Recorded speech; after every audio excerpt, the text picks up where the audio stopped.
2 semaines que nous sommes dans une série qui s'intitule Vision, ouvrons nos yeux. Cette série, c'est une série qui nous pousse à ouvrir les yeux à nouveau sur notre vision. Nous ne parlons pas de vision simplement par fantaisie, mais parce que la Bible nous parle de vision.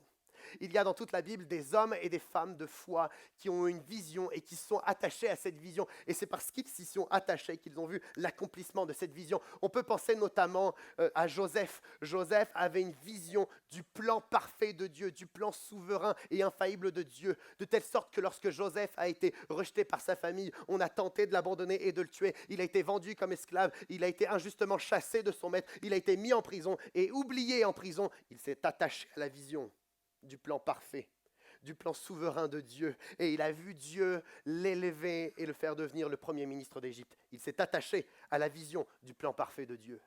Je pense à David. David avait une vision de la victoire infaillible et absolue de Dieu.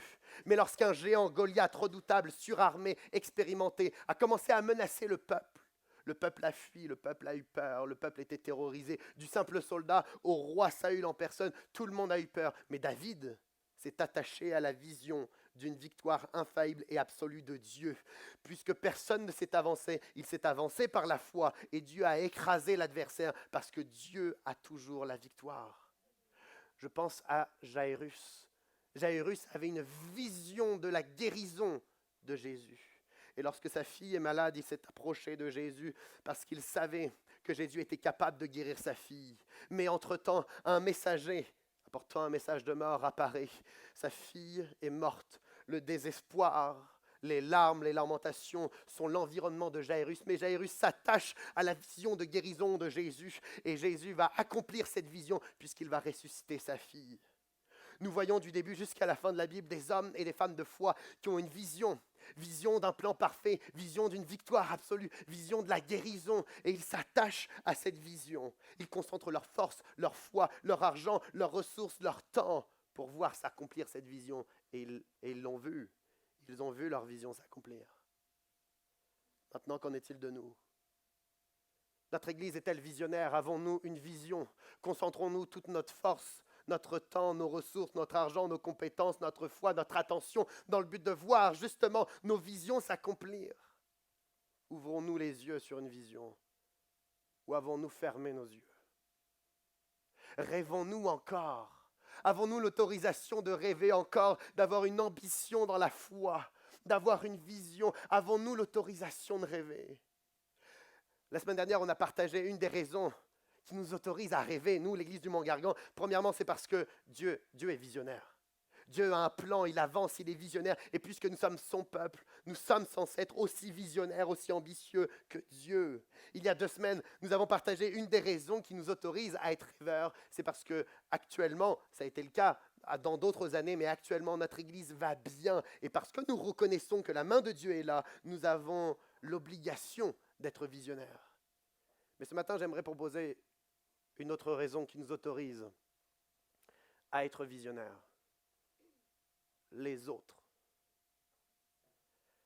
À cause des autres, nous devons être visionnaires. J'aimerais vous raconter l'histoire d'une jeune fille. À ce moment-là, elle est adolescente. Elle connaît des chrétiens, des amis. Certains membres de sa famille sont chrétiens. Et lorsqu'elle est adolescente, elle passe par des moments délicats. Elle a des problèmes de santé très importants. Elle doit faire des allers-retours dans les hôpitaux. Elle a été à Paris, à Caen, à Rouen, partout. Et puis elle a dû faire plusieurs séjours de plusieurs mois à l'hôpital puisque ça n'allait pas. Et elle exprime avec beaucoup de vertu qu'elle souffre de cette situation. Mais ça ne s'arrête pas là. À cause de sa situation, de son planning tellement différent à l'école, ça commence à mal se passer puisque on la voit, elle est différente. Alors elle commence à subir un rejet de ses amis à l'école, et elle commence à subir un harcèlement le harcèlement est toujours disproportionné et le sien est particulièrement intense. Et elle exprime à ce moment-là, avec beaucoup de vertu, qu'elle souffre. À la même époque, un de ses proches meurt, décède bien trop tôt, ce qui la déstabilise évidemment. elle a cet enchaînement de souffrance. Et encore à ce moment-là, avec beaucoup d'ouverture, elle le dit, elle souffre. Je l'ai dit il y a un instant, elle connaît des chrétiens proches d'elle. Vous savez ce que font les chrétiens proches d'elle, qui la connaissent, qui connaissent l'ensemble de ses souffrances? Elle devient une jeune femme. L'école n'a pas été facile, le travail n'est donc pas facile. Elle a une passion. Mais cette passion a des fragiles frontières qui la poussent dans des milieux d'autodestruction. Elle commence à fréquenter le milieu de la pornographie, pas pour consommer, mais pour offrir. Et à ce moment-là, elle ne dit pas ouvertement qu'elle souffre, elle dit ouvertement que ça va beaucoup mieux depuis qu'elle fait ce genre de choses. Quelques mois après, elle a fait une première, et pas la seule, une première tentative de suicide. Elle a passé quelques mois à l'hôpital derrière. Et à nouveau, elle dit, je souffre. Et vous savez ce qu'ils ont fait? Les personnes chrétiennes qui connaissent très bien l'ensemble des détails de sa situation. Vous savez ce que les chrétiens ont fait? Ils ont été démunis. Ils ne savaient pas quoi faire. Donc ils ont soupiré. C'est compliqué. Cette situation, c'est compliqué. Donc 2-3 fois par an, on va monter une petite prière d'1 minute 30 à Dieu parce que c'est difficile.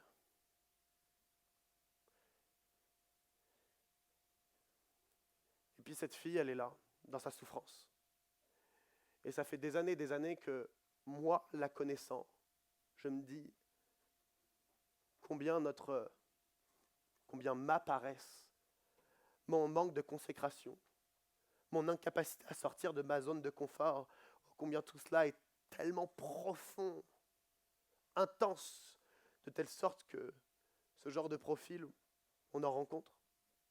C'est certaines personnes de nos familles, c'est certains de nos voisins, c'est certains de collègues de travail, on entend leur souffrance, ils le disent encore, et nous, on les écoute, on ne sait pas quoi faire, on ne sait pas quoi dire, on n'a pas de projet, on n'a pas d'accompagnement. Le Saint-Esprit ne parle pas au travers de nous pour leur offrir une parole de vie, et je me dis, mais à quoi sert l'Église si elle n'est pas visionnaire pour les sortir de leur souffrance et leur apporter la vie dont ils ont besoin? À quoi ça sert l'Église si les autres restent dans leur souffrance? À quoi ça sert l'Église si les autres restent dans la mort? À quoi ça sert l'Église si les ténèbres restent indemnes sans qu'on les atteigne? Ces personnes ont besoin de vie, d'espoir. Et nous sommes l'Église. Alors, avons-nous le droit d'être visionnaires? Nous avons l'obligation pour eux de rêver.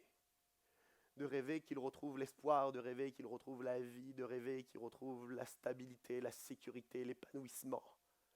Nous avons l'obligation de rêver d'un Dieu qui va les atteindre, d'un Dieu qui va changer leur vie. Nous avons l'obligation de prier pour eux, d'intercéder pour eux, de sortir de notre zone de confort, de chambouler nos programmes, nos activités d'église, dans le but d'être efficaces pour eux. Devons-nous être visionnaires? Ils ont besoin que nous soyons visionnaires. Amen. J'aimerais qu'on lise un passage dans Jean chapitre 1, les derniers versets. Ce passage va nous éclairer encore ce matin, alors qu'on poursuit dans notre série toute spécifique sur la vision. Et dans cette série, je me suis permis dans les dernières semaines d'être encore un peu plus franc, et j'espère garder cette franchise jusqu'au bout de cette série. Et ce passage, il a une étonnante simplicité, mais il est tellement simple qu'il me fait un peu mal au cœur. Alors, on va rentrer dans ce passage ensemble, et on va voir dans la simplicité, dans l'inspiration de Dieu de ce passage, comment Dieu veut nous appeler à être visionnaires. C'est parti, on va lire ensemble Jean chapitre 1er à partir du verset 43. On lit ensemble.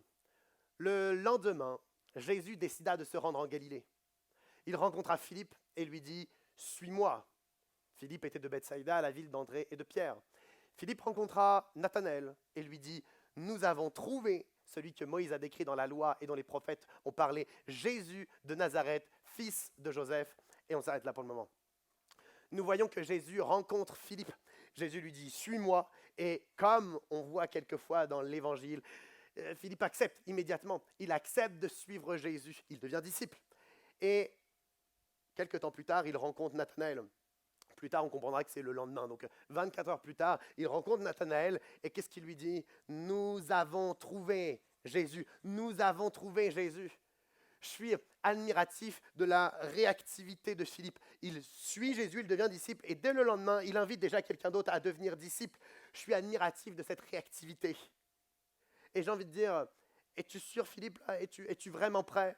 Est-ce que ton témoignage, Philippe, est bien solide pour pouvoir évangéliser? As-tu reçu un appel cohérent, adéquat pour oser inviter un Nathanaël à suivre Jésus? Après tout, c'est tôt, ça fait seulement 24 heures qu'il est disciple, il est déjà sur le terrain, il est déjà sur le champ missionnaire. J'avais entendu un évangéliste, Frank Alexandre, qu'on a cité il y a 10 minutes. Frank Alexandre faisait une formation un jour, et puis il disait que lorsque certaines personnes sur un champ missionnaire venaient de se convertir, il savait que lui, il allait bientôt partir. Donc il leur donnait quelques conseils à appliquer immédiatement, pas dans un mois ni dans une semaine, mais là, dans l'heure ou le lendemain. Parmi ces conseils, il y en avait 5 ou 6, c'était obtiens une Bible et commence à la lire, rejoins une église et contacte les frères et sœurs et le pasteur. Et parmi ces conseils, il y avait va voir tes parents, va voir ton épouse, va voir tes enfants, va voir tes voisins, va voir tes collègues de travail et dis-leur que tu viens de rencontrer Jésus. Et lorsque j'avais entendu cette formation, je me disais, c'est tôt quand même. La personne, elle a entendu 20 minutes de prédication de Frank Alexandre. Il faut que dans une heure, elle aille déjà évangéliser, témoigner. À la lumière d'un Philippe qui est réactif et immédiatement, il va partager sa foi. Je me dis que c'est peut-être notre système qui est erroné. Notre système de pensée où on se disqualifie. Nous-mêmes, nous nous disqualifions. On n'a peut-être pas les arguments, peut-être pas le bon témoignage, on ne va pas être capable de répondre à toutes les questions. On va se disqualifier. On est trop timide, on est trop en réserve, c'est pas pour nous. On se disqualifie. Et quelquefois même l'Église nous disqualifie. Ton témoignage n'est peut-être pas à une certaine hauteur, tu n'es peut-être pas assez solide dans les reins de ta foi, tu n'as peut-être pas assez de connaissances théologiques, tu ne vas pas être capable de répondre à les questions. Et de toute manière, la façon dont tu es habillé, tu n'es pas encore prêt pour évangéliser. Et l'Église disqualifie, nous nous disqualifions, et on attend un jour de devenir un témoin, mais on ne l'est jamais. Comme si nous attendions d'avoir le meilleur discours et les meilleures réponses. Là, dans un instant, Philippe il va le dire à Nathanaël, viens et vois. On va le lire, viens et vois. Je veux dire, c'est clairement l'argument d'évangélisation le plus court du monde. Viens et vois. Et il va accepter. Il n'y a aucun argument, aucun discours, aucun témoignage. Mais il y a un témoin. Je crois que nous devrions renverser notre système de pensée et ne pas attendre d'avoir le meilleur témoignage, mais d'être simplement témoin. Même si c'est peu, même si c'est imparfait, même si c'est maladroit, mais être témoin. Ça doit être dans notre ADN plus que dans des actions ponctuelles. Il y a quelque chose que je trouve merveilleux. Philippe dit à Nathanaël, nous avons trouvé. Il y a dans ce que Philippe dit à Nathanaël, une certaine bonne nouvelle, une manifestation de sa joie. Nous avons trouvé Jésus de Nazareth, fils de Jésus. Et il y a une fermeté dans ses convictions. Nous l'avons trouvé, il n'y a aucun doute. Et la fermeté de ses certitudes et la manifestation de cette joie, de cette bonne nouvelle que Philippe partage, c'est pas banal pour Philippe. On retrouve Philippe plusieurs fois dans les évangiles, et Philippe est quelqu'un de prudent, en réserve. Des Grecs vont venir lui poser une question très simple. Il ne va pas oser répondre à cette question si simple. Il ne va pas non plus les envoyer vers Jésus. Il va demander à André d'aller demander à Jésus. Prudent, pas prise d'initiative. Quand Jésus lui pose une question juste avant la multiplication des pains, il est là dans l'organisation, la logistique, et pas dans la perspective. Il est prudent, il compte, il est organisé. Les théologiens dressent un profil d'un Philippe très en réserve qui n'ose pas. Sauf dans un passage, celui qu'on vient de lire. Il ose rencontrer Nathanaël et lui dit « Nous avons trouvé ». Il y a quelque chose de ferme, quelque chose de sûr, de certain. Il y a une manifestation de joie. Et c'est parce qu'il a trouvé qu'il est en train de changer. Qu'il n'a pas sa personnalité habituelle. Nous avons trouvé. Il est difficile, je peux l'imaginer, d'être des témoins pour 1001 raisons. Mais qu'avons-nous trouvé? Parce que ce que Philippe a trouvé le pousse à changer. Il n'est plus en réserve, il n'est plus trop prudent. Non, il y va, il sait quoi dire et il n'a pas peur parce qu'il a trouvé. Qu'avons-nous trouvé? Avons-nous trouvé Jésus? Avons-nous trouvé, je pense que la plupart d'entre nous, on a trouvé Jésus au moins chef de la religion. Et Jésus, chef de la religion, nous apprend à venir à des réunions, à respecter certaines doctrines. Jésus, chef de la religion. Certains d'entre nous, On a été un peu plus loin, on a trouvé Jésus, maître de l'école. Jésus, maître de l'école, nous dit quoi faire, ne pas faire, quoi dire, ne pas dire. Mais Philippe n'a pas trouvé le Jésus chef de religion ou le Jésus maître d'école. Philippe dit Moïse, ce que Moïse a décrit dans la loi et dont les prophètes ont parlé.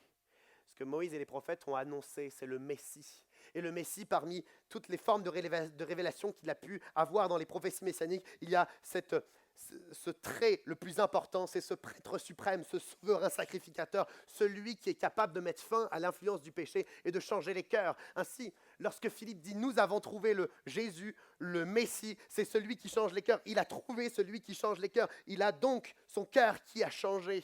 C'est parce que son cœur a changé que sa personnalité, sa timidité, son trop de prudence est en train d'évoluer dans un cocktail qui lui permet de dire avec une fermeté dans ses convictions et une manifestation de joie, nous avons trouvé. La question est, avons-nous trouvé celui qui change nos cœurs afin d'être capable de devenir ce témoin qui sort de sa zone de confort et qui avec joie et avec fermeté dans ses convictions ose dire, nous avons trouvé Jésus. Est-ce que nos cœurs changent encore? Ou est-ce que nos cœurs ont changé il y a 5 ans, 10 ans, 30 ans, lorsque on s'est converti, il y a eu des changements voilà, dans notre caractère. Mais c'est Seigneur pour ça, on bénit Dieu pour ça, mais est-ce que nos cœurs changent encore de telle sorte que quand on voit Dieu qui change les profondeurs de notre cœur, nous avons les mêmes convictions, la même joie, le même empressement d'être des témoins. Avons-nous trouvé Jésus le Messie? Ou avons-nous besoin de le retrouver?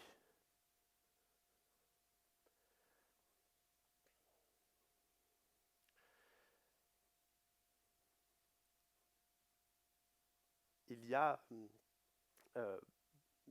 c'était je crois 2 ou 3 ans, je ne sais pas pourquoi je parle de ça, mais je vais y aller. Il y a 2-3 ans avec Joséphine, on a visité un restaurant, le Café Hamlet, qui est derrière l'Être Saint-Maclou, je ne sais pas si certains connaissent, donc à Rouen. Excellent restaurant. On a été tellement heureux, surtout des desserts qui sont spécifiques. Un pâtissier qui est en partenariat avec le chef Gilles, donc excellent chef à Rouen. Et on ressort de ce lieu tellement marqué qu'on décide avec tout le monde d'en parler, nos familles, nos amis, à chaque personne qu'on rencontre. Et je crois qu'encore actuellement, il y a de ça une semaine, on en a parlé, alors que ça fait 2-3 ans. Et on en parle à tout le monde. Et pourtant, on n'a pas compris ce qui était dans les desserts. Clairement, il y a des veloutés de mascarpone avec de la ciboulette. On ne sait pas ce qu'il y a dedans. Mais il y a des choses, on n'a pas les termes techniques. Le Café Hamlet ne nous a pas mandatés parce qu'ils auraient vu clairement nos manques de technicité. Ils ont dit non, non merci, vous n'allez pas être nos ambassadeurs du Café Hamlet. Et pourtant, on en parle tout le temps. Pourquoi? Parce qu'on a trouvé du plaisir, du goût. On a trouvé des choses qui ont changé notre repas, qui ont changé quelque chose. Peut-être que si nous sommes moins témoins pour les autres, c'est parce que nous sommes moins témoins de ce que Dieu fait dans notre vie. Qu'est-ce qu'on va dire à cette jeune femme que je vous ai présentée tout à l'heure? On va lui dire qu'il y a une super religion qui est pour elle. On va lui dire qu'il y a une super école qui est pour elle. Ou est-ce qu'on va lui dire, voici mon cœur, comment il a changé. Voici comment ton cœur pourrait changer. Que nous puissions retrouver celui qui change nos cœurs pour être enfin capables de présenter Christ aux autres. Amen. Le texte se poursuit, voici ce que le texte nous dit. Nathanaël lui dit, peut-il sortir quelque chose de bon de Nazareth? Philippe lui répondit, viens et vois. Jésus vit Nathanaël s'approcher de lui. Et on fait une petite pause. Philippe est en train de l'inviter. Nous avons trouvé Jésus. Et Philippe répond, que peut-il sortir quelque chose de bon de Nazareth? En effet, il vient de Bethsaïda, c'est à côté de Nazareth. Il connaît la réputation de Nazareth. Il y a de mauvaises personnes qui font de mauvaises choses à Nazareth. Et on le voit d'ailleurs quelques chapitres plus loin. Il se passe de mauvaises choses à Nazareth. Et en plus de cela, Nathanaël, juif, connaît toutes les prophéties messianiques, prophéties qui annoncent où, quand, comment, qui, quoi, de la venue du Messie, mais jamais les prophéties messianiques ne parlent de Nazareth. Alors, Nathanaël pense que de Nazareth, il ne viendra pas de libérateur ou de sauveur, pas d'espoir à Nazareth. Et nous avons des Nathanaël autour de nous qui estiment que dans l'Église, dans la Bible, dans la foi, dans la prière, il n'y aura pas de libération, pas de salut, pas d'espoir. Parce que la réputation de l'Église, parce que la Bible est poussiéreuse, passée avec des valeurs qui ne sont pas correctes, pour 1000 et une raisons, ils vont dire peut-il sortir quelque chose de bon de l'Église? Peut-il sortir quelque chose de bon de la Bible? Et quand nous avons essayé de leur présenter Christ et que nos Nathanaël nous ont sorti ce genre de questions, c'est devenu un mur infranchissable. On n'a pas pu aller plus loin avec eux. Et d'ailleurs, on le remarque parce que la plupart d'entre nous, nos amis, nos familles, nos collègues de travail, savent que nous sommes chrétiens, savent que l'on va à l'église parce qu'après tout, on a commencé à leur parler, mais ils ont sorti des questions d'un tel rejet de l'église, de la Bible, de la foi, que c'est devenu un mur infranchissable. Alors, ils savent tous qu'on va à l'église, mais on n'a pas encore prié avec eux, ils ne sont pas encore venus, ils n'ont pas encore fait de pas supplémentaires parce qu'il y a un mur infranchissable. Ce genre de Nathanaël nous pousse quelquefois à baisser les bras et à perdre notre mandat de témoin. Mais Philippe insiste, pas 36 fois, hein, une fois il insiste et il dit « Viens et vois ». Et Nathanaël s'approche de Jésus. Il y a, on a l'impression, une incohérence. Nathanaël est sûr et certain, Nazareth, c'est pas possible. Philippe insiste une fois et Nathanaël accepte finalement. Aussi facilement il change, aussi facilement il accepte de s'approcher de Jésus. Pourquoi? Je suis persuadé que David Wilkerson, qui a amené Nicky Cruz à la foi, si David Wilkerson aurait dit à Nathanaël, viens et vois, ça n'aurait peut-être pas fonctionné. Si Yanis Gauthier, certains peut-être le connaissent, un évangéliste qui a un témoignage merveilleux, un pasteur, il aurait dit, viens et vois Nathanaël, ça n'aurait peut-être pas fonctionné. Mais parce que c'est Philippe qui l'a dit, ça a fonctionné. Tous les évangiles nous montrent que Nathanaël et Philippe sont des amis. Il y a une relation de confiance entre eux. Parce qu'il y a cette relation de confiance, ça a fonctionné. Parce qu'il y a une relation de confiance, Nathanaël a accepté de venir voir.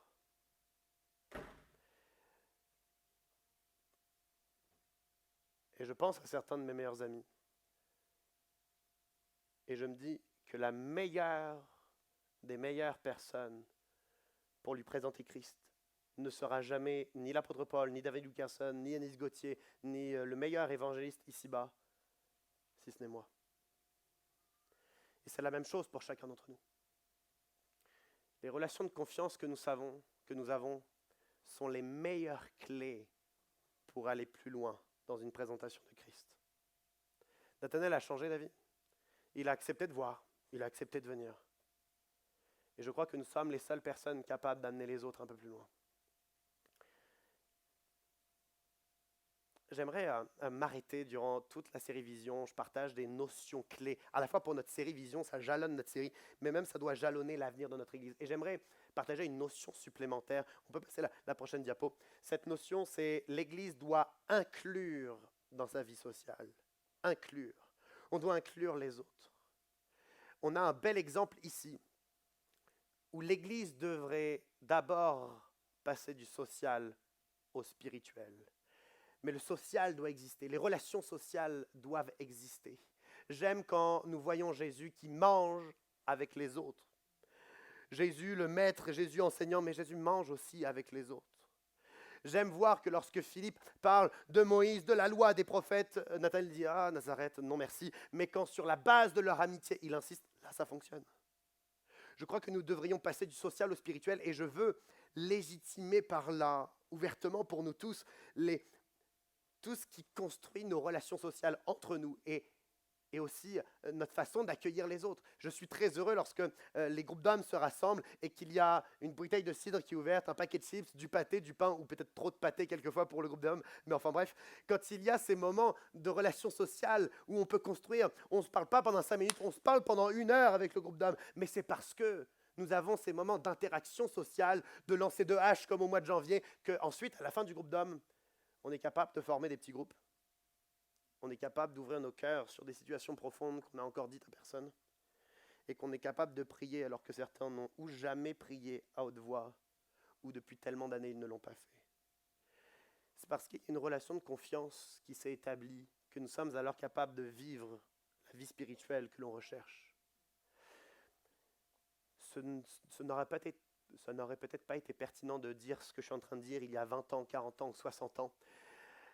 Et il y a 40 ans, on laissait nos enfants être gardés par les voisins. Il y a 40 ans, quelqu'un nous arrêtait dans la rue, on pouvait discuter avec elle pendant 30 minutes. Aujourd'hui, il n'y a plus la spontanéité et la confiance qui est donnée aussi facilement. alors l'Église doit s'adapter au contexte et nous devons nous conquérir ensemble et aller conquérir les autres par des relations sociales simples, spontanées. Alors j'aimerais donner quelques remarques, juste sans les expliquer, mais juste dire certaines choses. Notre Église ne doit pas se contenter de sourire en accueillant, mais on doit connecter. Après le culte, peut-être que les uns et les autres, on doit aller vers les autres pour découvrir les autres, pas simplement se sourire. J'ai entendu que quelquefois, une des forces de notre Église, c'était l'accueil, mais moi je crois que la force, c'est pas seulement de sourire, c'est de discuter. Autre remarque, certaines personnes sont là depuis 1 an, 2 ans ou 3 ans et c'est super. Et j'ai cru entendre quelquefois que c'était eux qui ont invité ceux qui sont là depuis plus longtemps. Et je me dis, ça serait bien que ça soit moite-moite. Vous savez, 50-50, que ça soit aussi ceux qui sont là depuis plus longtemps qui invitent à manger, à prendre un café, ceux qui sont là depuis moins longtemps. C'est une façon respectueuse d'intégrer et d'inclure. Autre remarque, Philippe dit, viens et vois. Il ne dit pas, change ta façon de parler, change ta façon d'agir, change, et ensuite on va aller voir Jésus. Non, viens. Il y a presque le viens tel que tu es. Tu vas voir Jésus, et ensuite ça sera entre toi et Jésus. On ne peut pas imposer à une personne qui ne croit pas les enseignements de Jésus. Il y a un temps, il y a un processus, et on doit le respecter. On doit inclure. Et ensuite, il y aura toutes les autres étapes, parce que Dieu est un Dieu fidèle, mais on doit inclure. On doit accueillir, on doit accepter. Autre remarque, il est possible quelquefois, j'espère le plus rarement possible, mais il est possible quand même quelquefois,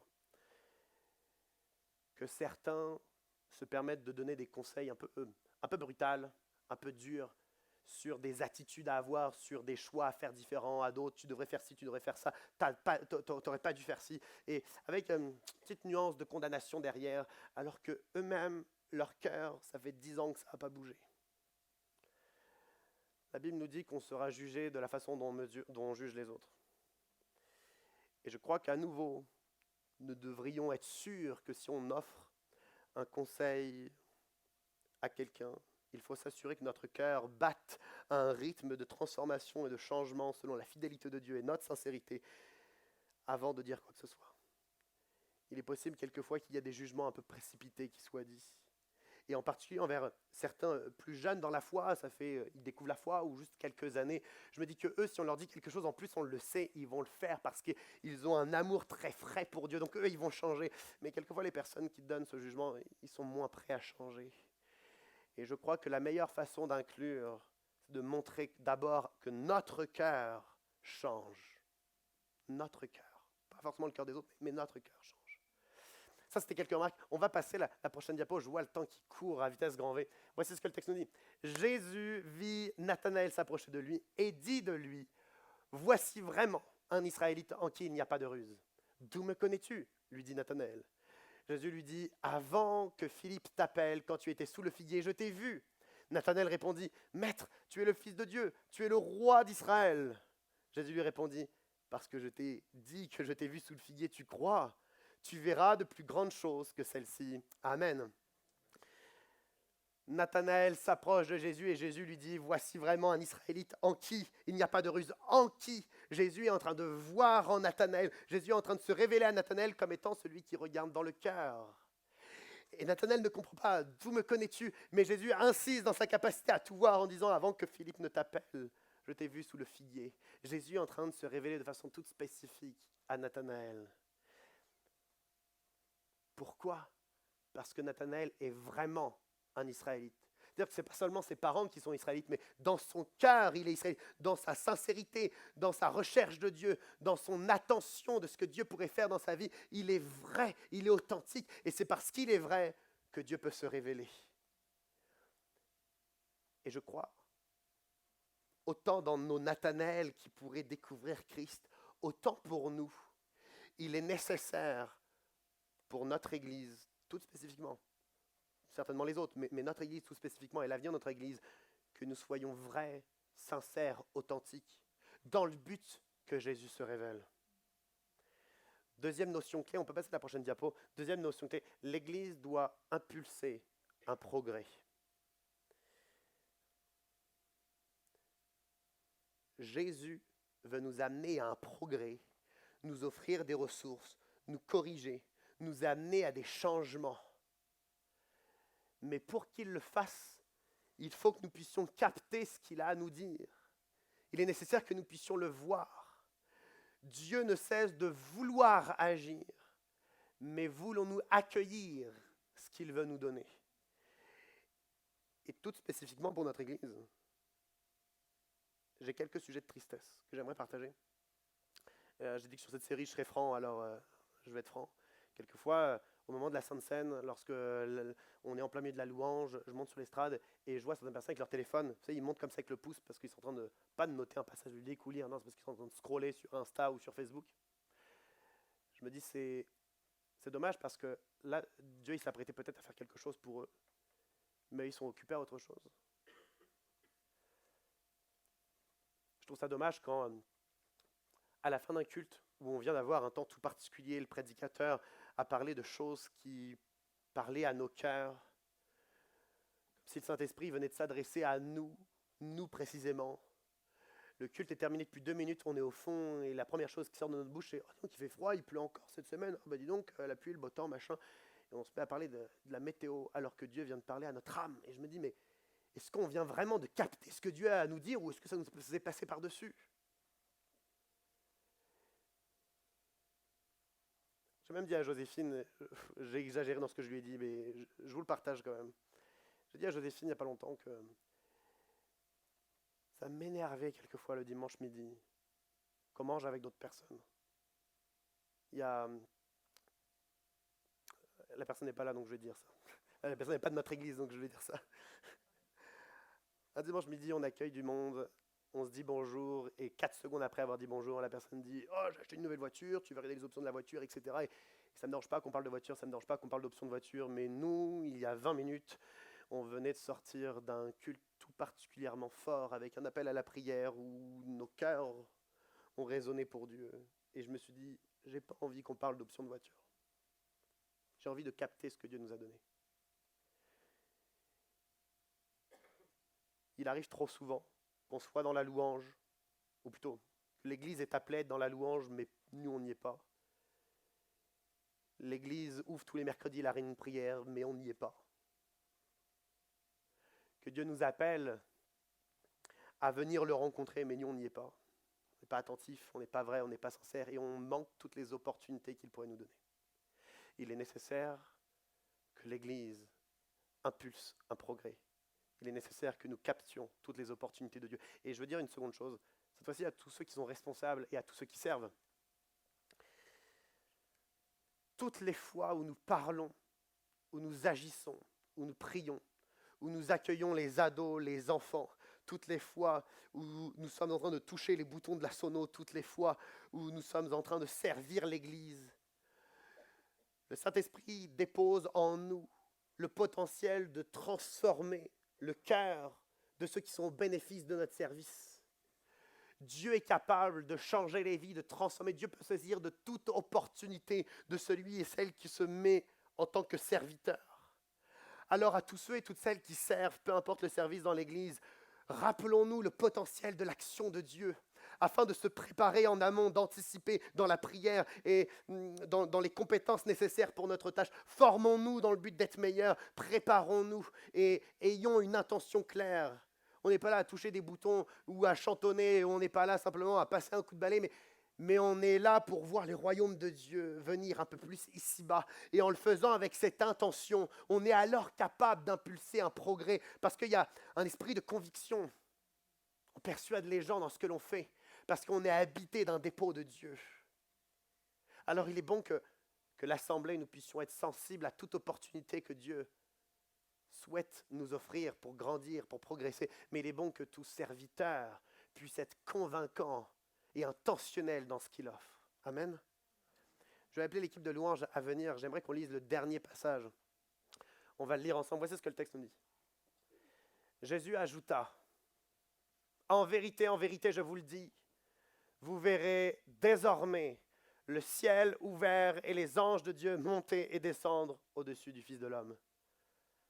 Désormais, le ciel ouvert. Excusez-moi, mais je suis toujours surpris de la façon dont Jésus est tellement plus ambitieux que tout ce que nous pourrions imaginer. Jésus n'est pas en train de dire, il y aura un petit plus, il y aura des ajustements dans votre avenir, il y aura des améliorations. Non, c'est pas ce que Jésus est en train de dire. Jésus est en train de dire que le ciel va s'ouvrir. Jusqu'alors, le ciel était fermé par le péché. Dieu n'était pas capable de déverser toute sa faveur, sa bénédiction et ses ressources, les transformations à opérer dans notre cœur. Le péché fermait le ciel. Mais désormais, depuis que Christ est venu, le ciel est ouvert. Le ciel est ouvert. Et plus encore, il y a cette image des anges qui, excusez-moi, mais ils montent, ils descendent. On a l'impression qu'ils sont les facteurs de la bénédiction, que c'est eux qui ne cessent de monter et de descendre. Il y a une image qui est spirituelle, qui est tellement belle et que nous pourrions saisir si nous redevenons visionnaires. La vision d'un ciel ouvert.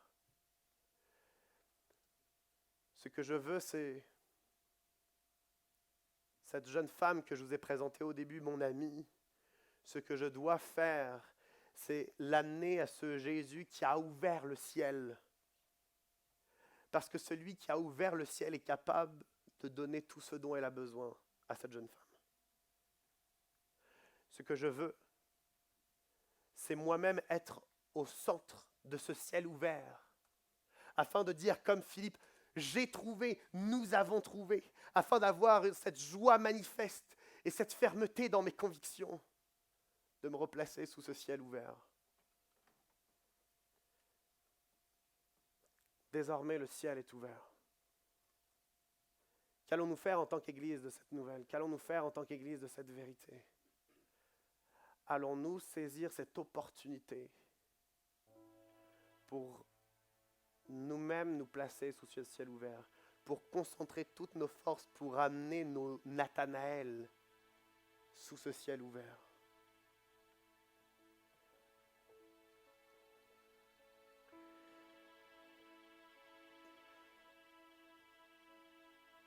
Je l'ai dit que cette jeune femme, c'était une personne que je connaissais.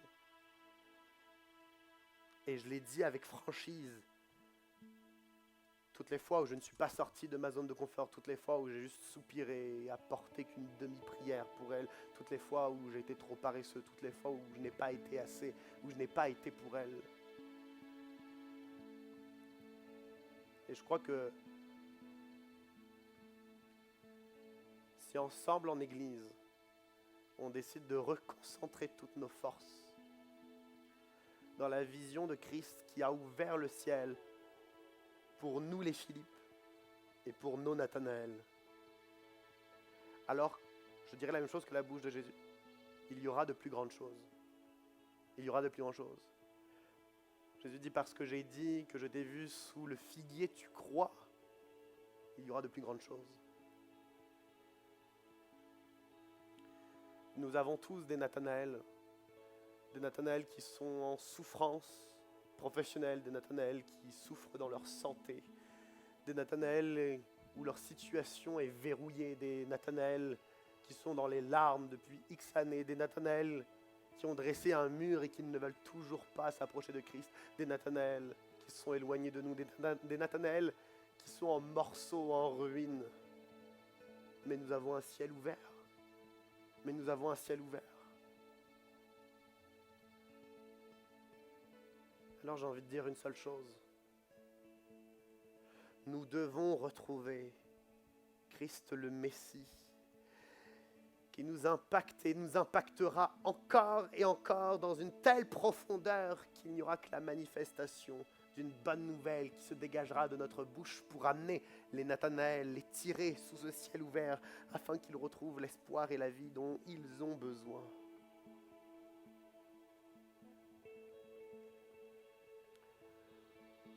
Trop souvent, mon énergie, mes efforts et à tous ceux qui servent dans l'Église, nos énergies, nos efforts sont dispensés pour changer des horaires de réunion, améliorer le dispositif des chaises, changer la couleur d'une peinture. Il va falloir que ça passe dans un second plan, et de loin, et de loin. Didier Biava, le pasteur qui était là vendredi soir pour les hommes, il a partagé une structure qu'il a créée, où une trentaine de personnes se forment dans ce séminaire qui s'appelle Libère ton identité. Et en plus de 15 heures de formation réparties sur plusieurs week-ends, il y a une équipe autour de Didier Piava qui accueille les cas lourds, de personnes qui ont des difficultés à sortir du deuil, de personnes qui ont différents profils qui sont difficiles. Et toute l'équipe les suit entre chaque week-end, encore et encore. Parce que leur but, c'est que lorsqu'ils sortent de ces 15 heures, qu'ils soient libérés. Nous ne devons plus nous contenter de nos activités, mais nous devons redevenir des témoins, des serviteurs, des disciples, des Philippe. Amen. Alors je vous propose à tous de vous lever. J'aimerais prier. J'aimerais que ma prière soit notre prière.